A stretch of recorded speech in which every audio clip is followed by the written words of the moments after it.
Grace Thompson pushed open the door and flipped on the lights, illuminating the whole house. She tossed her handbag onto the couch and walked straight to the kitchen. From the drawer, she pulled out a pack of instant noodles, cracked an egg into a large bowl, poured boiling water over it, and set a plate on top to let it steep. With the bowl in hand, she walked back to the living room. As she sat on the couch, her eyes caught a piece of paper on the coffee table, the divorce agreement. Grace picked it up and skimmed through the contents. The section about asset division caught her attention. After the divorce, she would keep the house, a car, and 10% of the Prosperity Group's shares. Quite the generous settlement. The Prosperity Group was currently the most powerful and sought-after conglomerate in the country. People fought tooth and nail for even a tiny share. Yet here she was, handed a portion effortlessly. Grace opened her bowl of noodles, letting the aroma swirl into the room. Even if gold was falling from the sky, a girl still had to fill her stomach first. She was the eldest daughter of the Thompson family. Her mother had died in a car accident when Grace was 5, and not long after, her father remarried and had 2 more children, a boy and a girl. Life at the Thompson household hadn't been kind. At 20, her father's business ran into serious trouble. That was when Old Man West appeared and offered a deal, marry his eldest grandson, Adrian West, in exchange for a lifeline. To save the family's company, her father didn't hesitate to marry her off. The first time Grace met Adrian was on their wedding day. The moment she laid eyes on him, she knew he didn't want this marriage either. In the 2 years they were married, they barely exchanged 5 conversations. Adrian never changed his cold expression around her, and Grace never developed any affection for him either. Other than holidays or family obligations, he never came home. She didn't know where he went, what he did, or how he lived. The West family never liked her anyway. Their families were leagues apart in social standing, and if it hadn't been for the fact that their birth charts were compatible, she likely would have never met Adrian at all.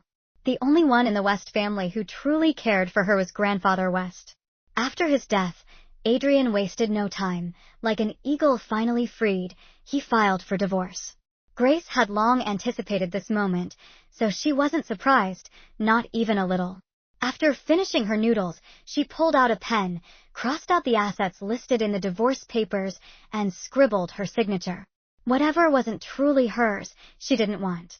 She placed the papers back where she found them and headed to her bedroom to pack. 2 years of living here didn't leave her with much, just a few outfits and her daily cosmetics, enough to fit into one suitcase.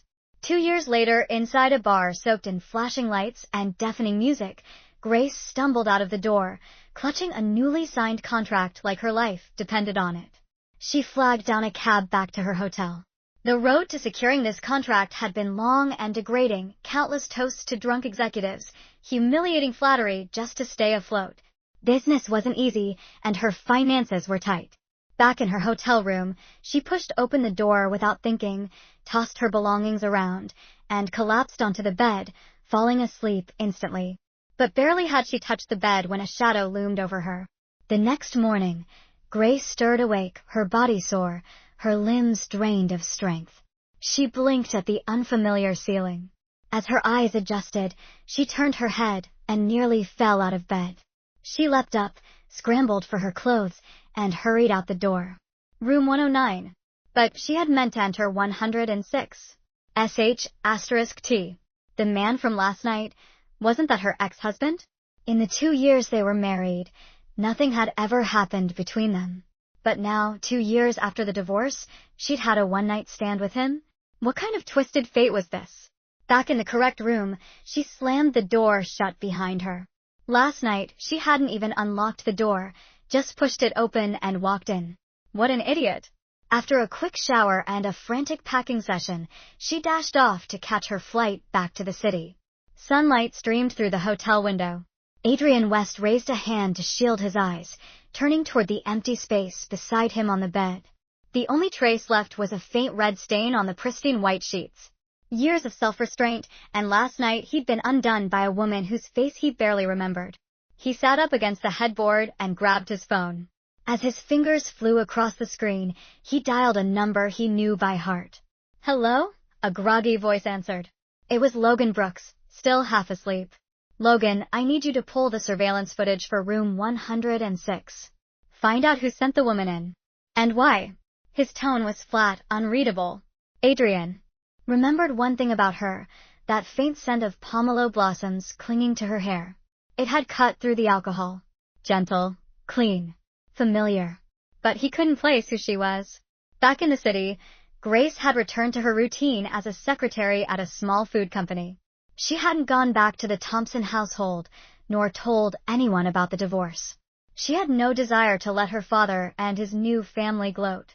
She rented a modest apartment close to work, small, but clean and secure. Affordable, but stability didn't last. Soon after, the company ran into financial trouble and was acquired by a major conglomerate. All contracts were canceled. Employees were panicking. Grace ran herself ragged, chasing down clients, trying to salvage deals.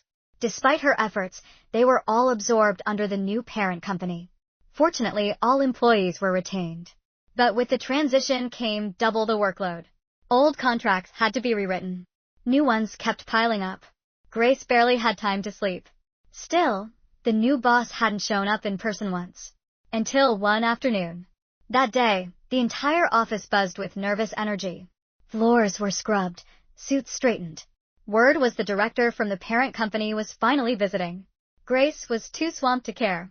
While delivering files, she turned a corner and crashed straight into someone. She winced, rubbing her forehead. The man's chest had felt like a brick wall. Do you even look where you're going? Snapped the old general manager beside them. It's fine, a deep voice said calmly. That voice. Grace froze, eyes wide. Her files slipped to the floor. No. Standing before her, looking down with his ever-emotionless expression, was Adrian West. Her ex-husband. Was he the one who had acquired the company? Her heart pounded in disbelief. 2 years of marriage, and they'd barely met. Surely he wouldn't recognize her now? You okay? Adrian asked, polite but distant. Hi, I'm fine, she stammered. He nodded and walked away. She exhaled a sigh of relief. Guess he really didn't remember her. But as he passed her, she missed the subtle twitch of his lips, the almost imperceptible smile tugging at the corner of his mouth. The next morning, Grace received a transfer order. She was being moved to the Prosperity Group headquarters as executive secretary to the director himself, Adrian West. Her heart dropped. Had he recognized her after all? No.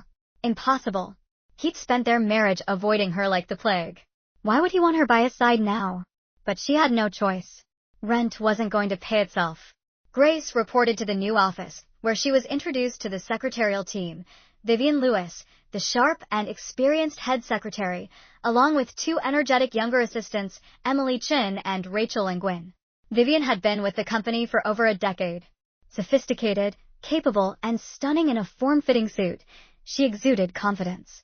Grace couldn't help but admire her.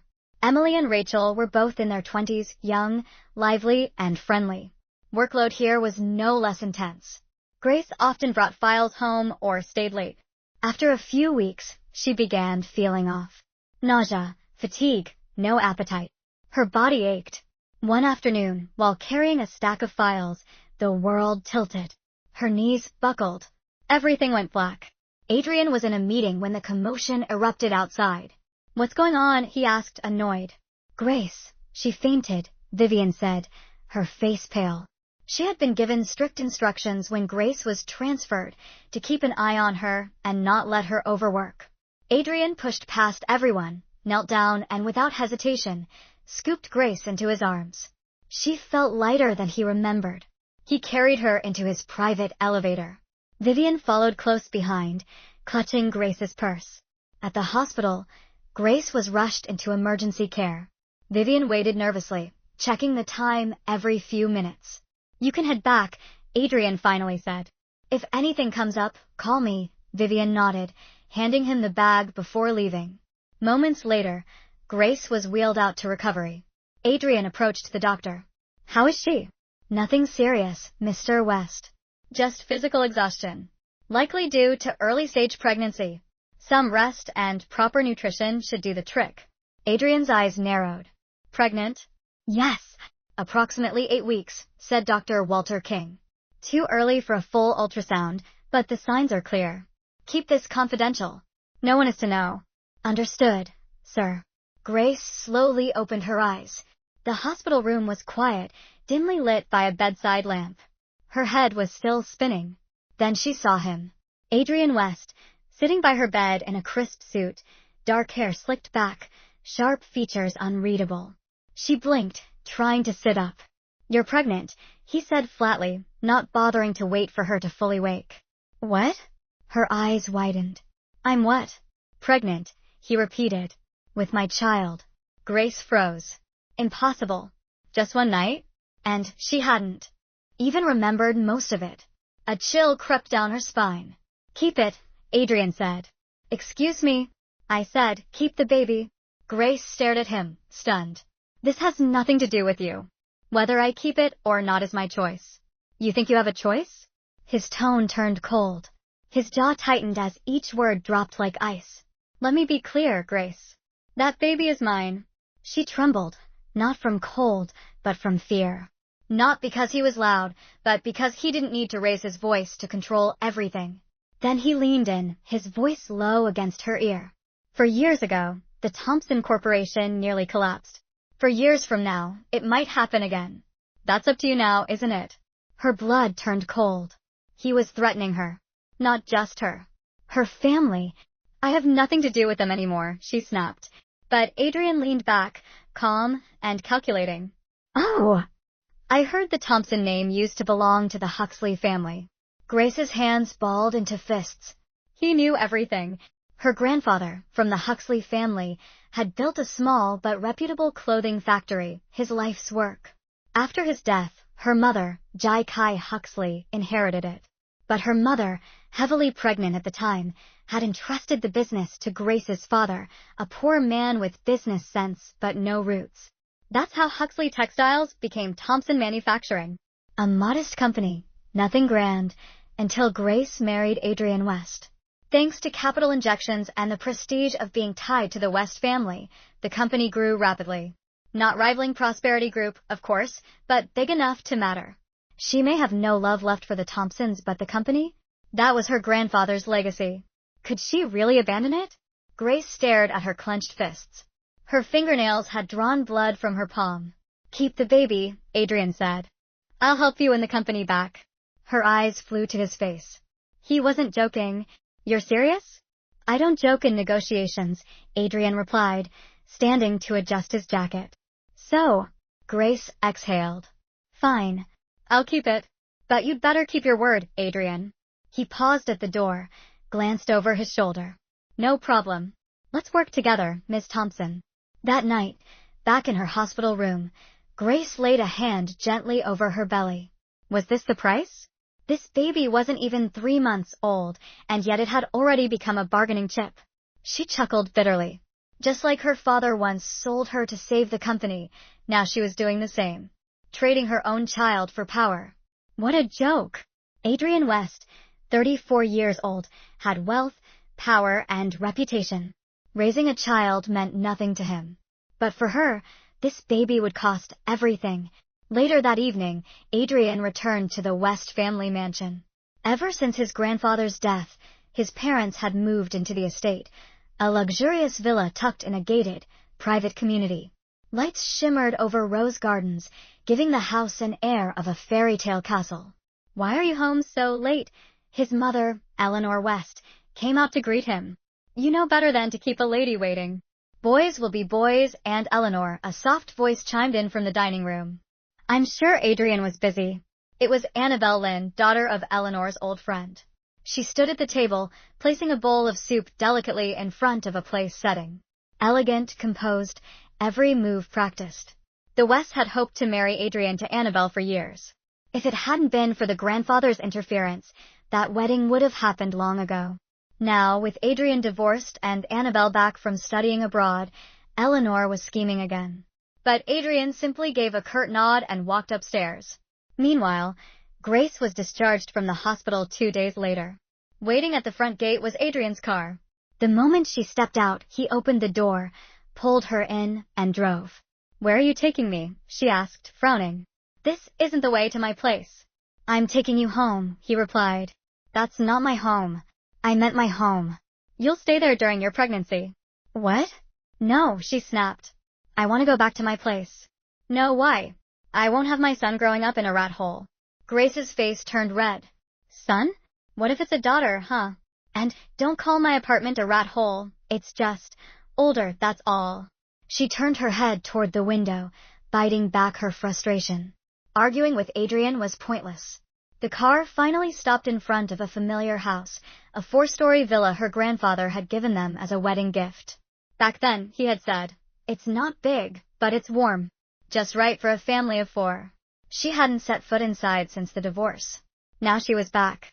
A middle-aged woman in her 50s hurried out as the car stopped. Young master, you're home. Mrs. Dawson, this is Grace. I told you she'd be staying. The housekeeper smiled warmly. Welcome home, Miss Grace. Thank you, Grace replied, awkward but polite. Adrian nodded toward the stairs. Your rooms. Ready. Someone will bring your things later. Grace followed Mrs. Dawson upstairs. The room, her old room, was exactly as she'd left it 2 years ago. Nothing had changed. You okay, miss? Mrs. Dawson asked. Grace blinked, forcing a smile. I'm fine. Thank you. Meanwhile, Grace snuck into the secretarial office, head down. Grace. Vivian greeted. You're back. Feeling better. Much better, Grace smiled.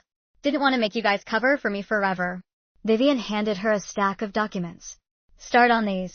If you have questions, ask Emily. Got it. Almost immediately, Emily and Rachel surrounded her like a pair of overexcited puppies. So, Emily whispered. What? Grace blinked. What's going on between you and the director? Nothing. Grace whispered back. Don't lie. He carried you to the hospital. In his arms. Grace's jaw dropped. You mean You were unconscious, remember? Crap. She tried to wave them off. Anyone would have helped in that situation. Uh-huh. Rachel smirked. Sure. Totally normal CEO behavior. Later that afternoon, Vivian popped her head in. Grace, can you bring these up to the director's office? Me? Grace squeaked. Yes. He's expecting them. Emily and Rachel made dramatic gasps and devilish grins as Grace grabbed the folder and marched next door. Her heart thumped. She had been working here for weeks, but had never entered his office. Knock knock. Come in. She stepped inside. The office was massive, floor-to-ceiling glass walls, a sleek black desk, designer furniture, and an enormous aquarium in the corner. Your files, she mumbled, placing them on his desk. Sit, he said, eyes still on his laptop. She blinked. Excuse me. Sit. Eat. 2 lunch boxes were already on the table. Grace stared at them like they might explode. I was going to eat outside. You're eating here, he said without looking up. She glanced at the food, sautéed beef with peas, egg rolls, and a fish stew, plus a side of vegetable soup. She carefully picked out the peas and dropped them onto the lid. Adrian didn't move, but said, Don't be picky. She jumped. I'm allergic to peas. His fingers paused on the keyboard. Right. I'll tell the kitchen. Grace blinked. He remembered? She ate in silence, then stood. Can I go now? Did you finish? I'm full. Don't skip the vegetables next time. What was this? Kindergarten? He pointed to a side door. Take a nap in there. What? You're pregnant. You need rest.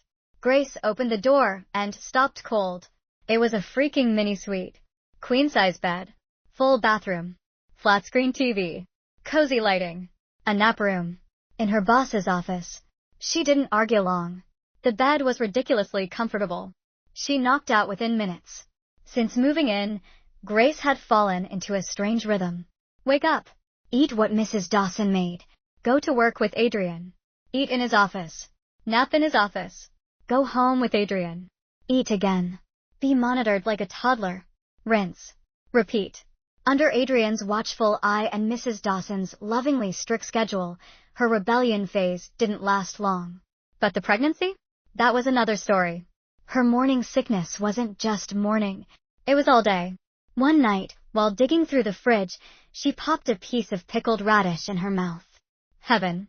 Mrs. Dawson sighed. Sweetheart, you can't eat like that. It'll ruin your stomach.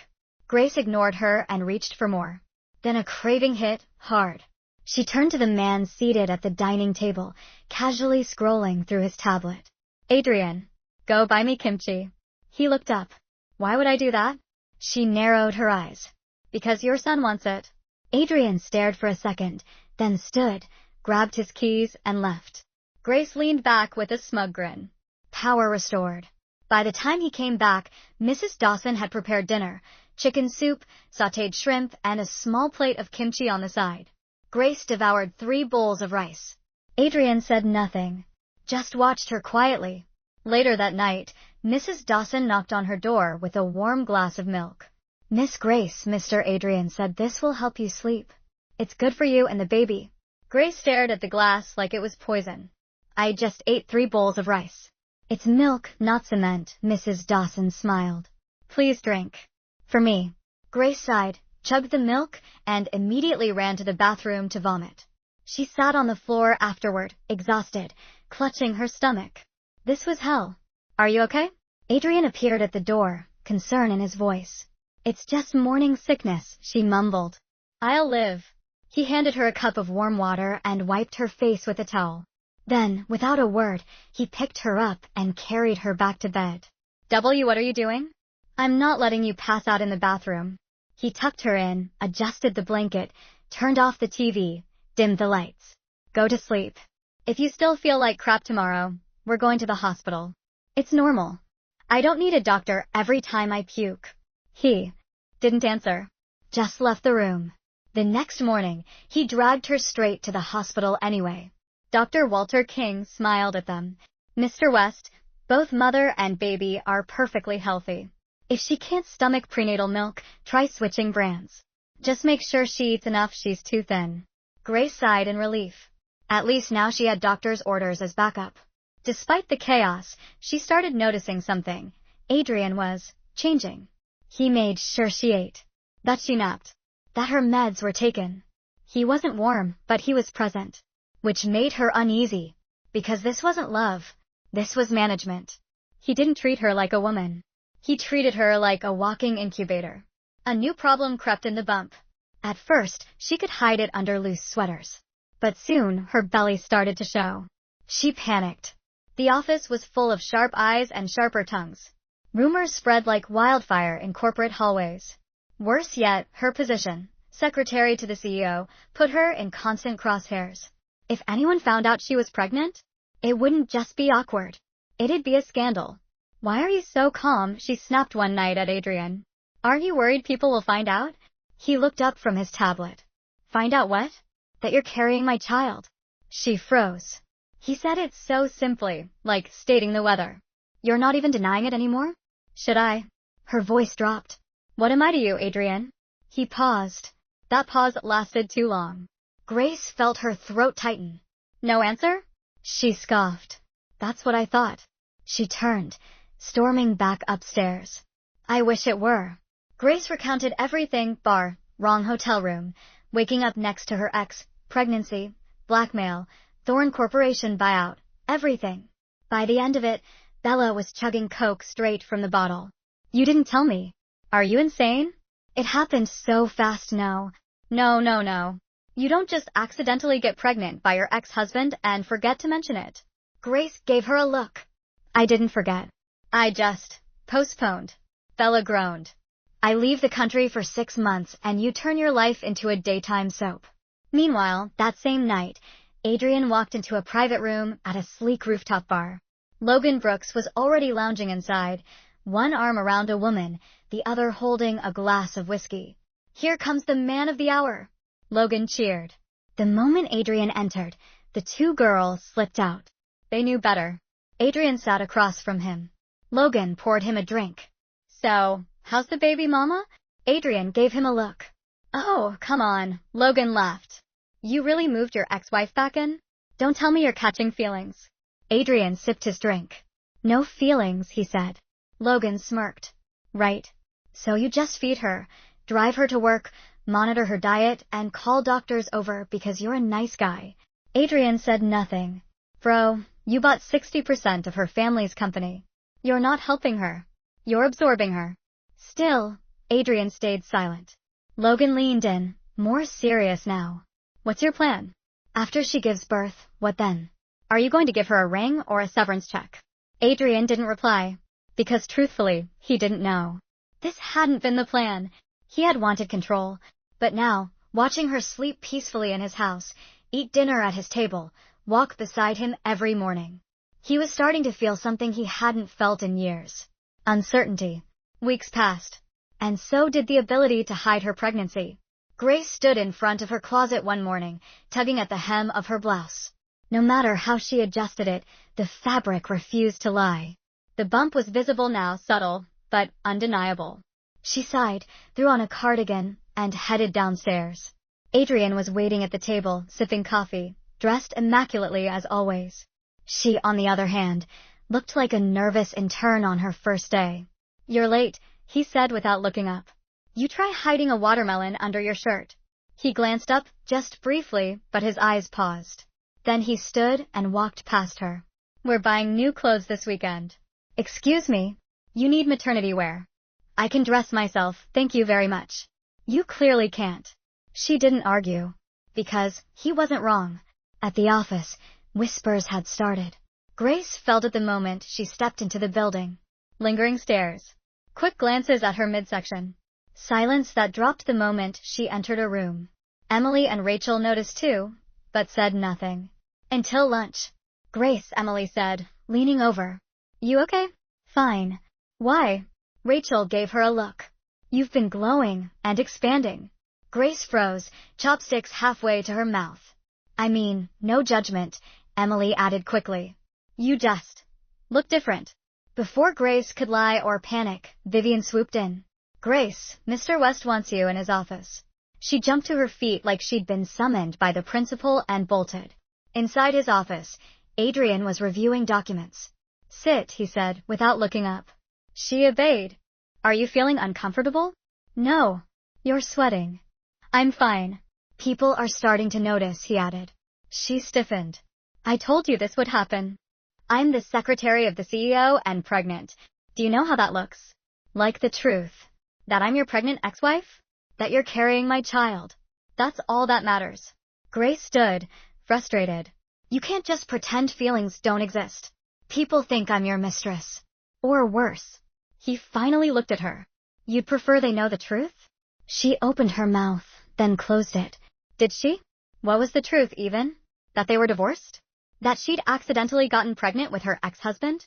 That he now micromanaged her life while refusing to even acknowledge if she meant something to him?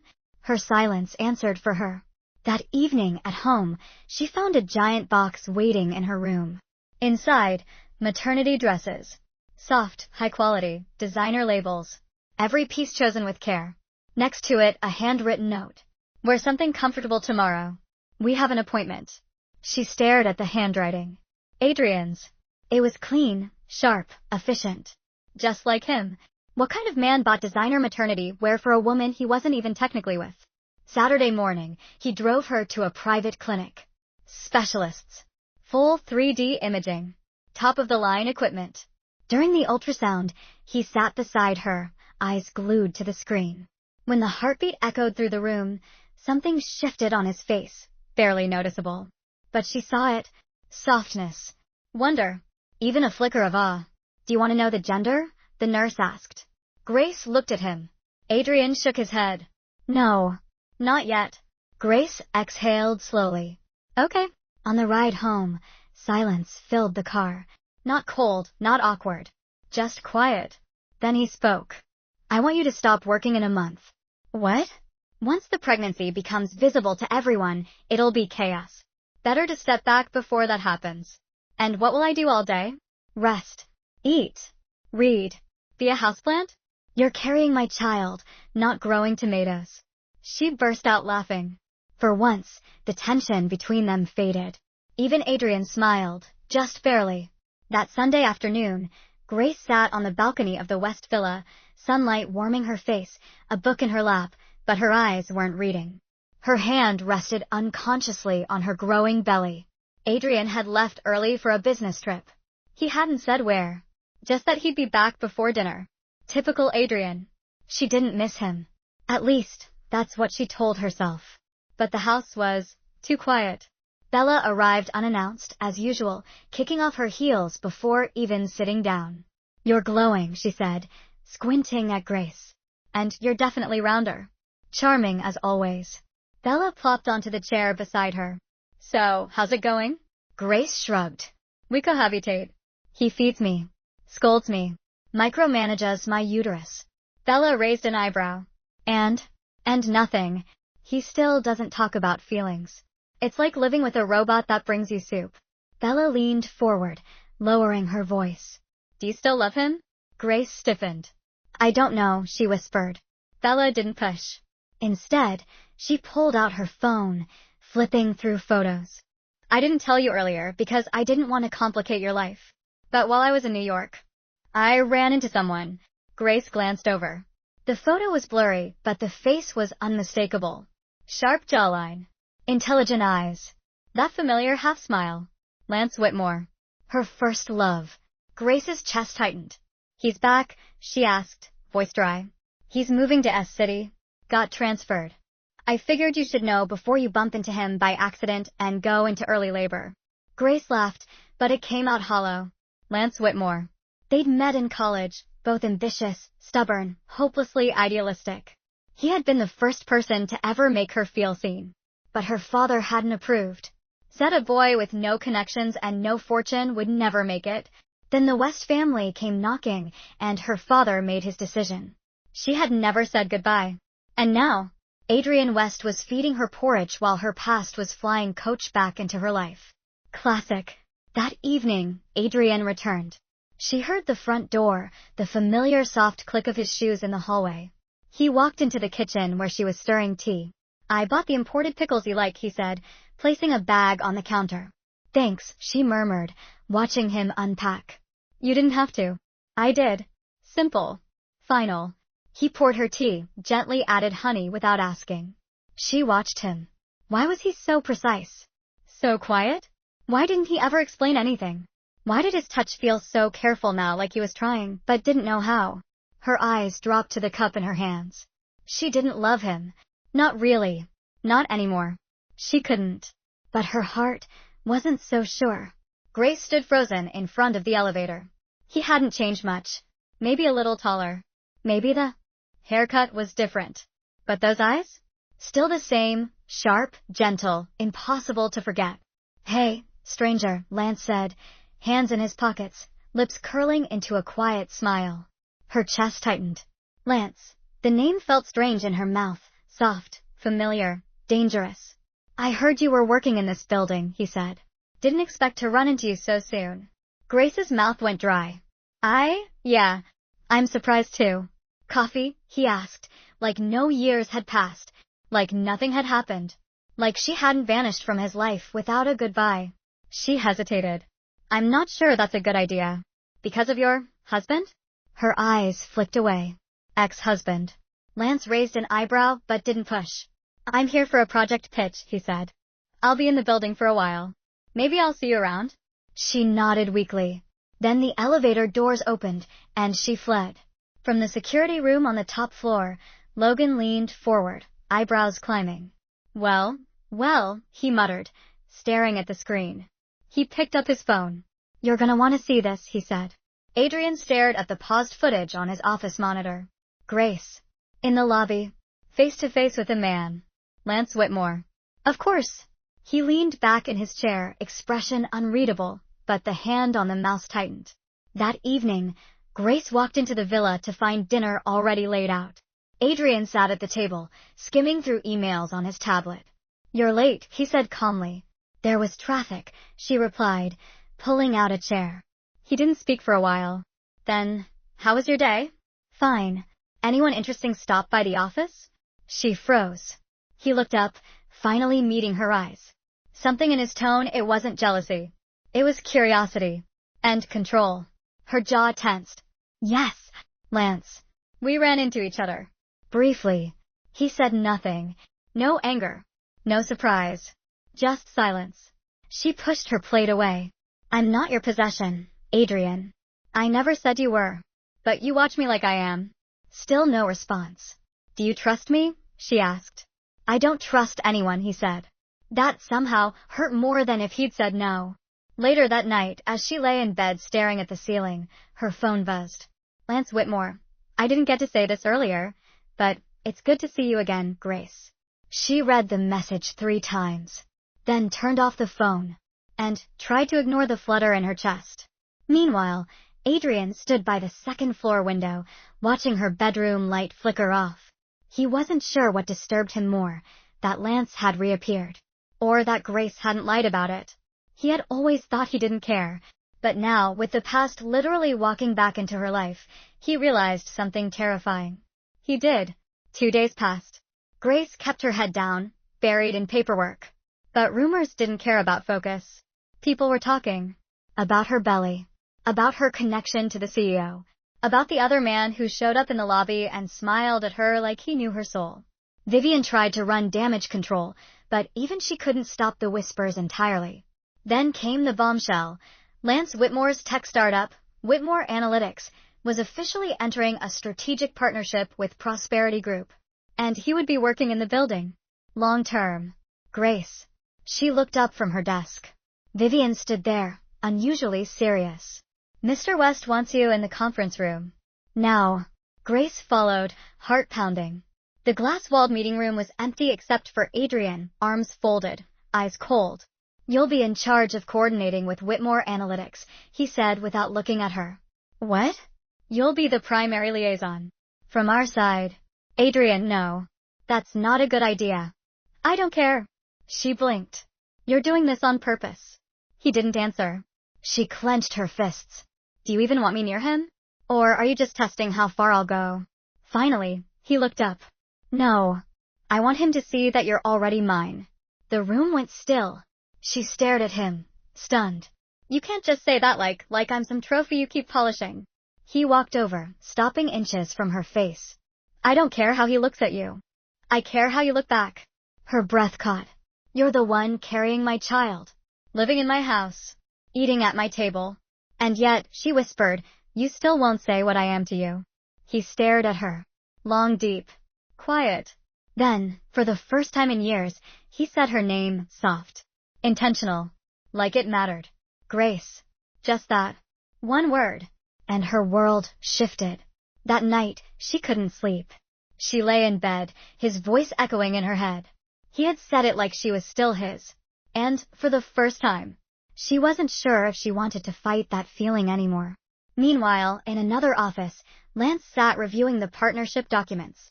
His assistant walked in. Mr. Whitmore, we've scheduled your onboarding meeting.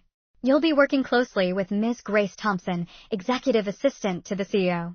Lance smiled, tapping the table lightly. Perfect. The meeting room felt unusually small. Grace sat across from Lance, laptop open, notes half-written, hands stiff. He was as calm as ever, easy smile, relaxed posture, voice warm enough to melt steel. Let's get through the agenda, she said quickly, trying to sound professional.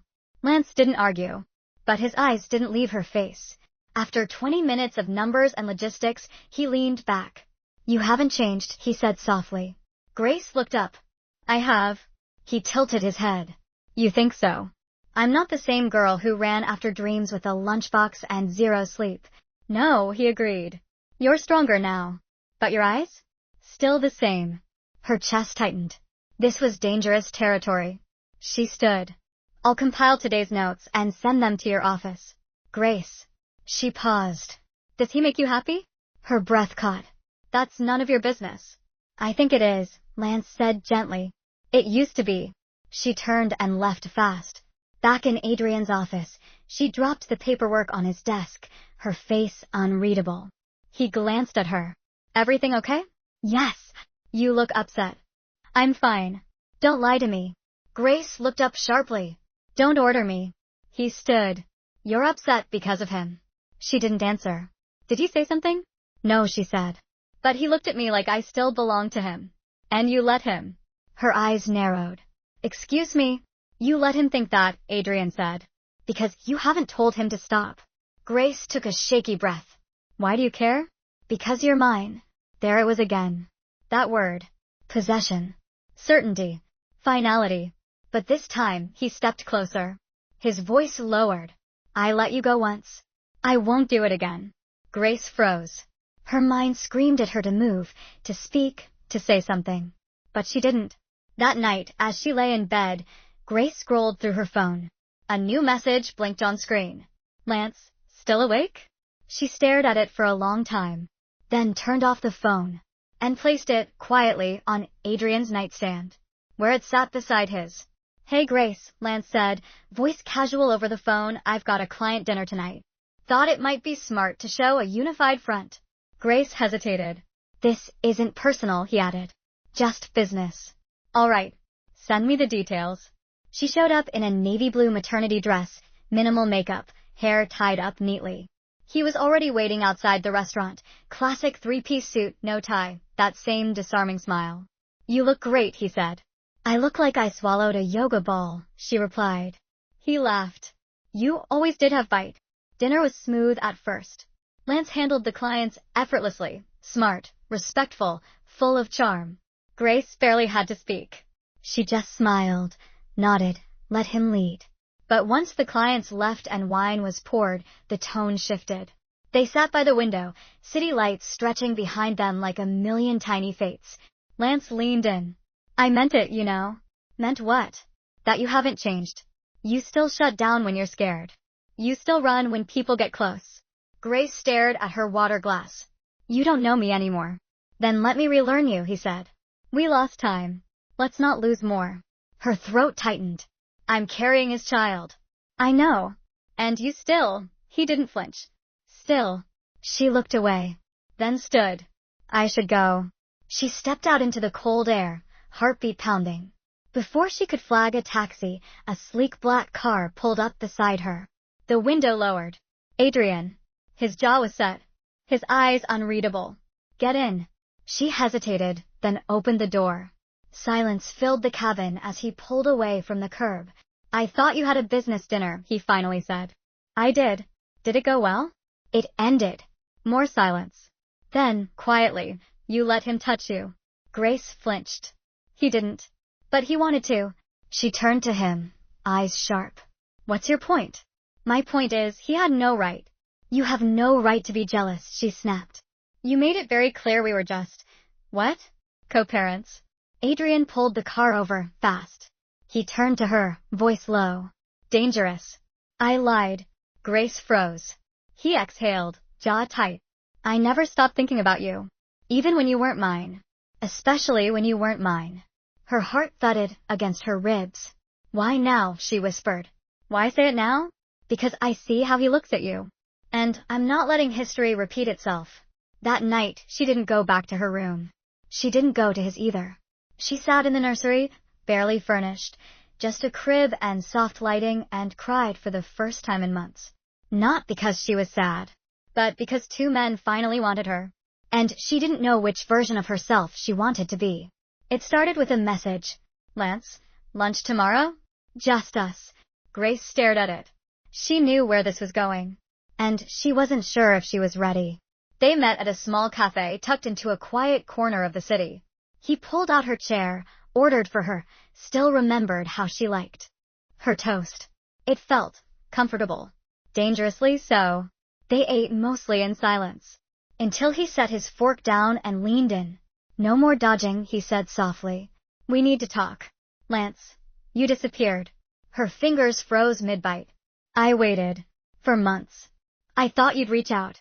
Thought you'd explain. But you didn't. You just vanished. I had no choice. There's always a choice. She looked up, eyes glassy. You think I wanted that life? That marriage? He didn't answer. I was 21. My dad was drowning in debt. Adrian's family threw out a lifeline and tied it around my neck. Lance sat back, jaw tight. I'm not blaming you, he said. But I am telling you this. I never moved on.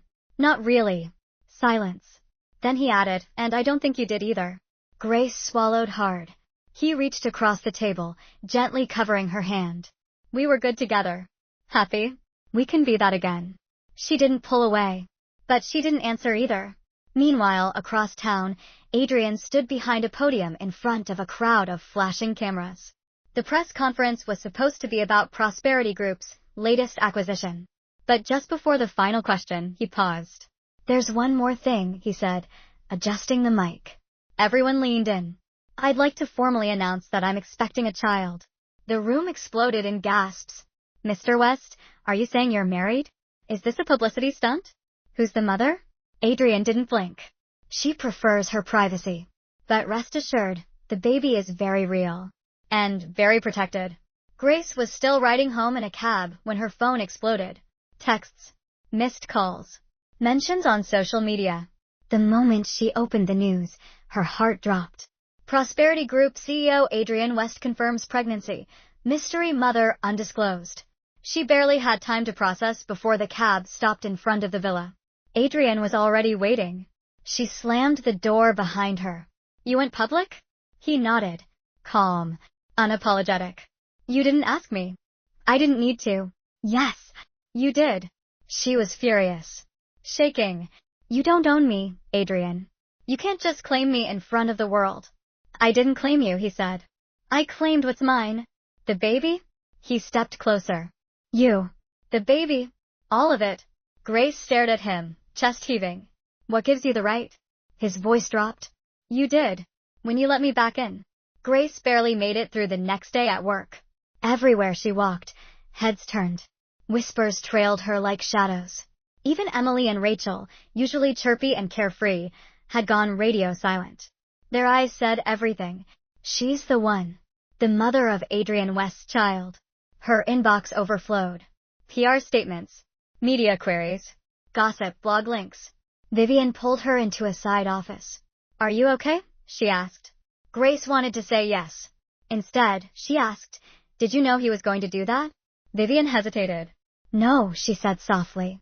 "But I'm not surprised." That afternoon, Grace left early. But the moment she stepped out of the building, click, click, click, cameras exploded around her. Flashes, voices, chaos. "Miss Thompson, are you the CEO's fiancée? Is the baby his? Was this planned? Are you two back together?" She shielded her face, ducked into a black car that pulled up just in time. Lance sat behind the wheel. "Get in," he said firmly. They drove to the outskirts of the city, where no one followed. No reporters.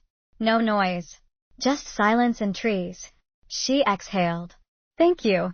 You looked like you were drowning." "I was." He parked near an overlook and turned to her. "Grace." She looked up. "Let's leave."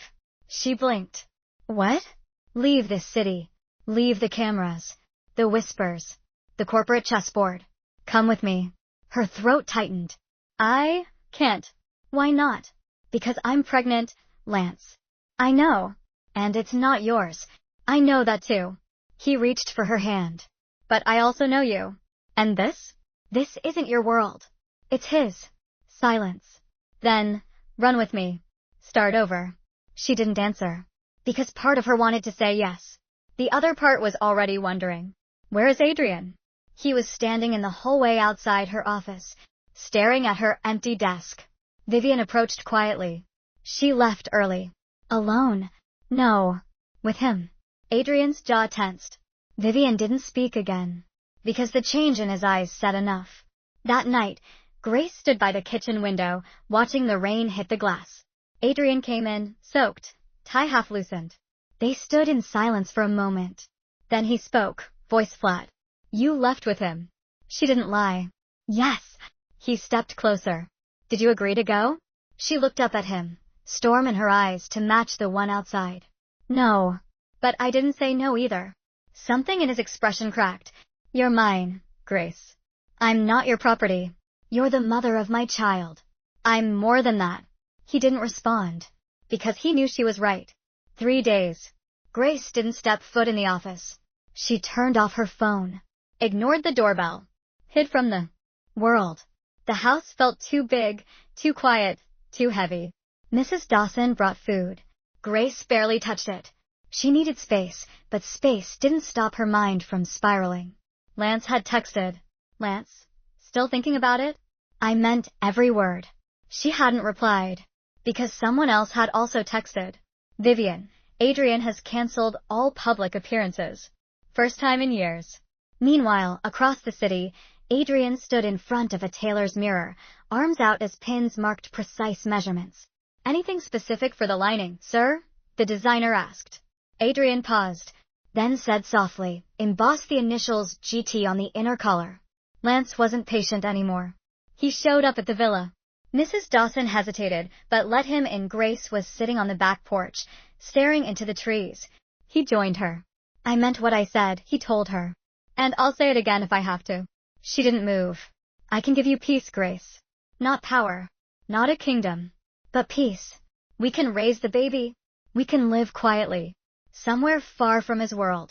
Her voice was a whisper. "You'd raise his child?" "I'd raise your child."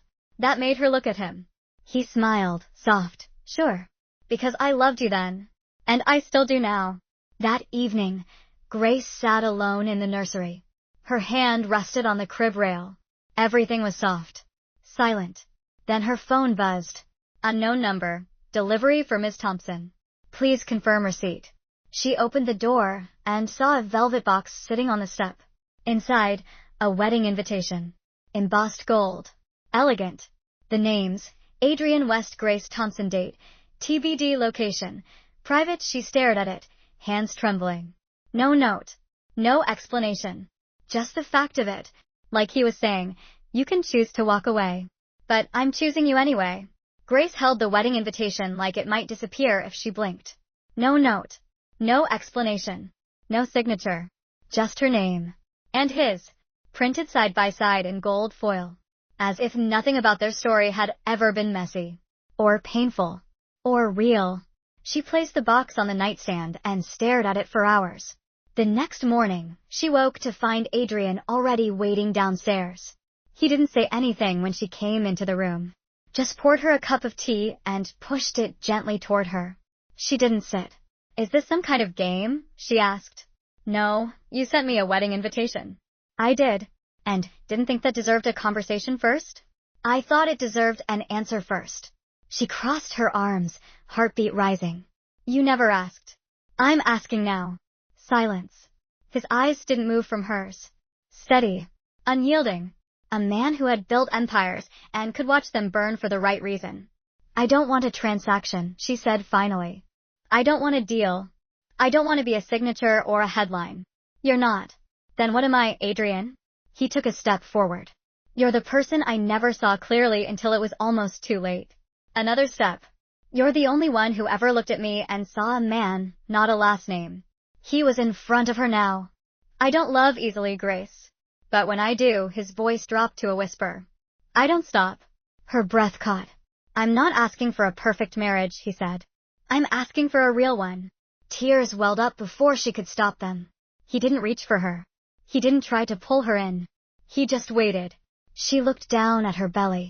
Then back up at him. "I need time." He nodded. "I'll wait." But the world didn't wait. That afternoon, someone leaked the invitation. A blurry photo. A headline. "Mystery bride revealed.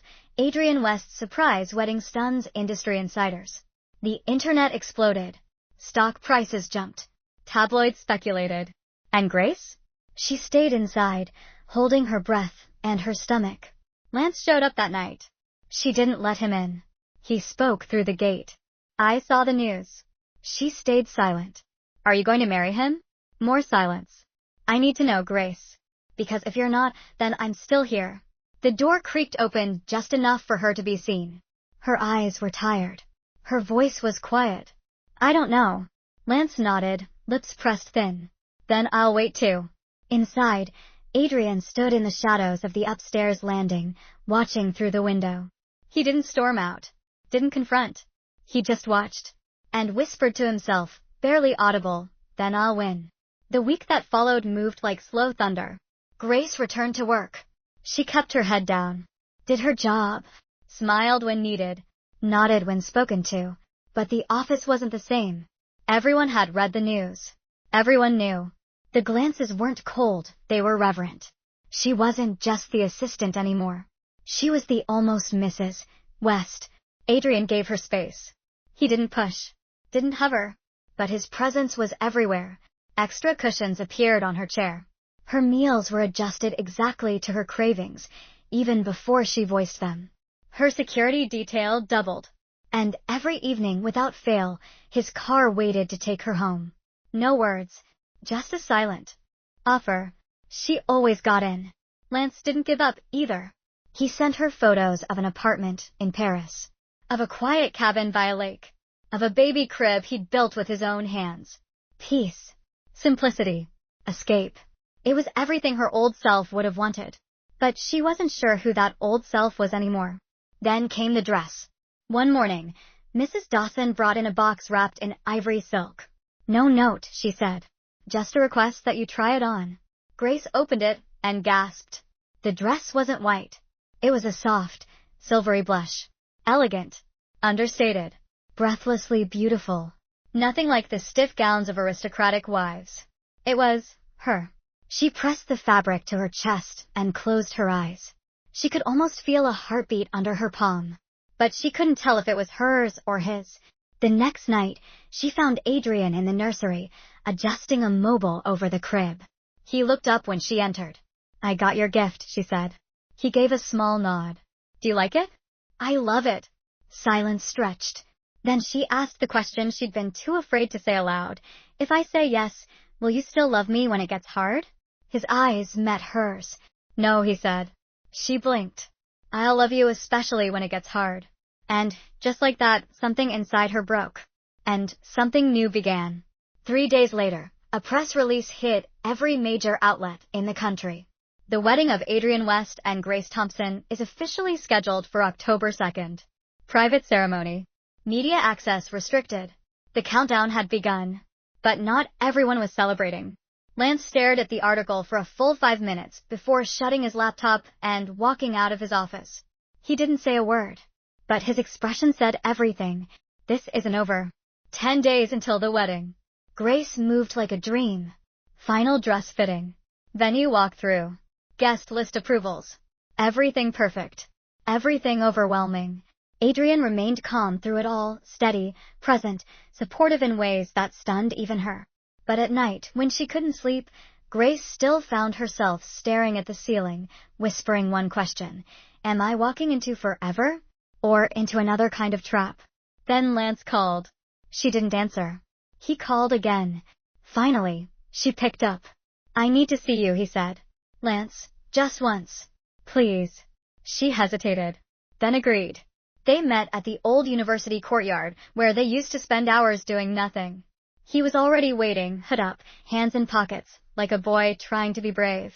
She sat beside him on the stone bench. I had to see you before it's too late, he said. It's never too late to be friends. I don't want to be your friend. Silence. I wanted to be your first, he said. And I would have been, if the world hadn't gotten in the way. She looked down. I wanted to be your always, he added. But now? I just want one truth before I let go. She didn't speak. So he asked, do you love him? She whispered, I don't know. But you're marrying him. Yes. Then you've already chosen. His voice cracked, but he smiled anyway. I hope he deserves you. He stood, nodded once, and walked away, this time for good. That night, Grace cried in the bath. Mrs. Dawson brought her warm milk. Adrian didn't ask questions. He just held her hand under the water until she fell asleep. 7 days left. Then 5. Then 3. And finally, the night before the wedding. She stood in front of the mirror in her silk robe, staring at her reflection. Not a girl. Not quite a bride. Somewhere in between. She placed a hand on her belly. The baby kicked gently. You picked a complicated love story, huh? She whispered. Behind her, a knock on the door. Adrian. In a dark vest, no jacket, sleeves rolled up. He looked tired. And unreal. You're not supposed to see me, she said. I never followed rules well. He stepped inside, stopping just short of touching her. You can still walk away. She turned. So can you. I won't. She searched his face. He wasn't scared. He wasn't pretending. He was ready. For better or worse, she asked. He smiled. I'm not afraid of worse. The wedding wasn't grand. No flashing cameras. No headline-chasing guests. Just a quiet garden Adrian had chosen, the same one where her grandfather once told her a home doesn't need to be big. Just warm. She wore a simple white dress, not traditional, but comfortable. One that let her breathe. Adrian wore no tie. Just a clean suit, sleeves slightly rolled, like he couldn't wait to get the formalities over with. Mrs. Dawson cried quietly in the back row. Vivian smiled faintly. Even Emily and Rachel showed up, dressed like it wasn't an office wedding, but one of their own. Lance wasn't there. Grace wasn't sure if that made it easier or harder. There were no vows. No speeches. Only eyes locked and tired and finally honest. He held out his hand. She took it. And that was enough. That evening, back at the villa, they sat on the couch, no fancy dinner, just warm soup and a baby softly turning in her belly. You really didn't prepare a honeymoon, she teased. I gave you a company, a house, and a new legal identity, Adrian deadpanned. Romantic. You want Paris? I want sleep. Deal. Later that night, as she lay in bed beside him, she whispered, We're not fixed, you know. I know. We might still break. He reached out, resting a hand gently on her stomach. Then we'll fix it again. Outside, the wind shifted. Inside, two people not whole, not broken, just choosing. And somewhere deep inside her, Grace finally allowed herself to think, maybe this time, I'll get to keep something.